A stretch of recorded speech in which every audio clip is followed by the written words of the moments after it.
கிறிஸ்துவுக்குள் பிரியமான தேவனுடைய ஜனமே, உங்கள் அனைவருக்கும் என் அன்பார்ந்த வணக்கம்.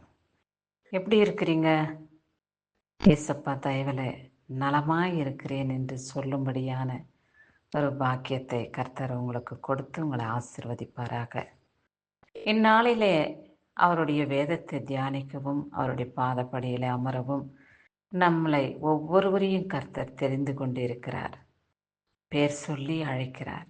என் மகனே, நீ என்னுடையவள், நீ என்னுடையவன் என்று அவர் நம் பேர் சொல்லி அழைக்கும்போது எவ்வளவு ஒரு பாக்கியம், எவ்வளவு ஒரு ஸ்லாக்கியம் என்று எண்ணி பாருங்கள். என் பெயரை சொல்லி கர்த்தர் கூப்பிட மாட்டாரா என்ற ஏக்கத்தோடு அவர் பாதப்படியிலே அமர்ந்திருங்கள்.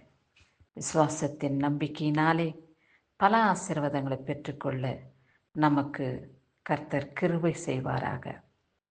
எத்தனையோ நாட்களாக நாம் பலனற்று இருக்கிறோம், பலவீனமாய் இருக்கிறோம், சோர்ந்து போன நிலையிலே வாழ்ந்து வருகிற சூழ்நிலை உங்களுக்கு ஏற்பட்டிருக்கும். கவலைப்படாதிருங்கள், சோர்ந்து போகாதிருங்கள். சோதனையை சகிப்பவன் பாக்கியவான் என்று வேதம் நமக்கு வெளிப்படுத்தியிருக்கிறது. இயேசப்பாவுக்கு எத்தனையோ சோதனைகள் வந்தது. மனிதர்கள், தாம் உண்டாக்கின மனிதர்கள் மூலமாய் அவர் சோர்ந்து போகவில்லை. பலவிதமான துக்கங்களை, அவமான நிந்தனைகளை ஏற்றுக்கொண்டார். நமக்காக பலியாகி, நமக்காக இரத்தத்தை சிந்தி, அந்த இரத்தத்தின் மூலமாய் நம்முடைய பாவங்களை கழுவி பரிசுத்தப்படுத்தும்படியாய் ஒப்பு கொடுத்தார். இப்படித்தான் சோதனைகளை சகித்து நாம் வாழும்போது அவர் அண்டையிலே நம்மை சேர்த்து கொள்வார். அவருடைய மகிமையிலே நம்மளை நிரப்பி ஆசீர்வதித்து காத்து கொள்வார். சரி, இந்நாளிலே கர்த்தர் நமக்கு கொடுக்கப்பட்டுள்ள வார்த்தை என்ன என்று பார்ப்போம். பிலிப்பியர் 4 அதிகாரம் 13வது வசனம், என்னை பலப்படுத்துகிற கிறிஸ்துவினாலே எல்லாவற்றையும் செய்ய எனக்கு பலன் உண்டு என்று சொல்லப்பட்டுள்ளது. நாம் பலவிதமான காரியங்களின் நிமித்தமாய் இருதயத்தில் சோர்ந்து போயிருப்போம், சரீரத்திலேயும் சோர்ந்து போயிருப்போம், பலவீனப்பட்டு இருப்போம். ஆனால் நாம் சொல்லக்கூடிய வார்த்தை என்ன என்று இந்த வசனம் நமக்கு வெளிப்படுத்தி இருக்கிறது.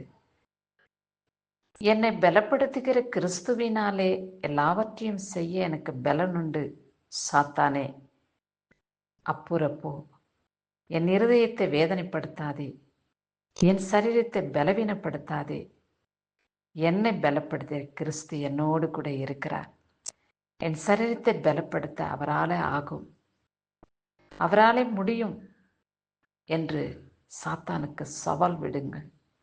சாத்தான் சொல்லுவான், நீயும் எத்தனையோ நாட்களாக கடவுளிடத்துல கேட்டுன்னு வர்ற, ஆனால் உனக்கு சுகம் கிடைக்கலையே, ஆரோக்கியம் இல்லையே, குடும்பத்தில் நிம்மதி இல்லையே, சமாதானம் இல்லையே, இயேசுவை நம்பி உனக்கு என்ன பலன் கிடைத்தது என்றெல்லாம் நினைப்புகளை சாத்தான் கொண்டு வருவான்.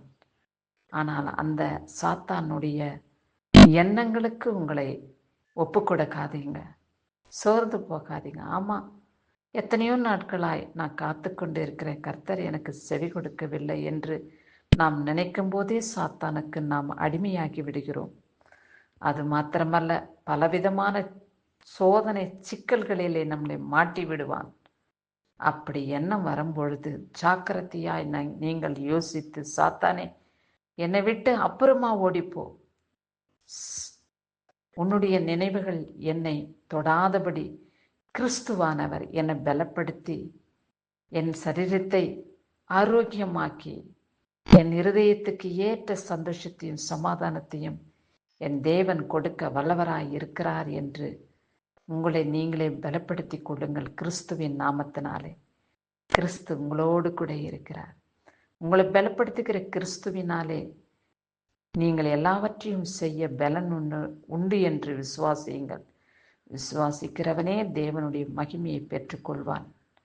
விசுவாசிக்க விசுவாசிக்க நாள் கடந்து போக ஆச்சரியமாக, அதிசயமாக உங்களை கர்த்தர் மகிமையினாலே நிரப்புவார்.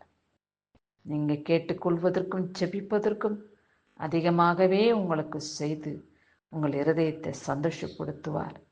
சோதனைகளை சகிப்பவன் பாக்கியவான் என்று சொன்னது போல நாம் சோதனைகளை சகித்து வரும்பொழுது நம்முடைய ஜபங்கள் சீக்கிரமாய் செயல்படும் என்று காத்து கொண்டு இருக்கும் பொழுது கர்த்தர் துரிதமாய் உங்களை ஆசீர்வதித்து உங்கள் தேவைகளை சந்தித்து உங்களை மகிமையிலே நிறுத்தி சந்தோஷப்படுத்துவார். ஆவியானவர் நம்மை பலப்படுத்துவார் என்ற நம்பிக்கையோடு விசுவாசத்தோடு காத்திருக்கிற மனுஷனே பாக்கியவான். கிறிஸ்துவுக்கே மகிமை உண்டாகட்டும். ஆமென்.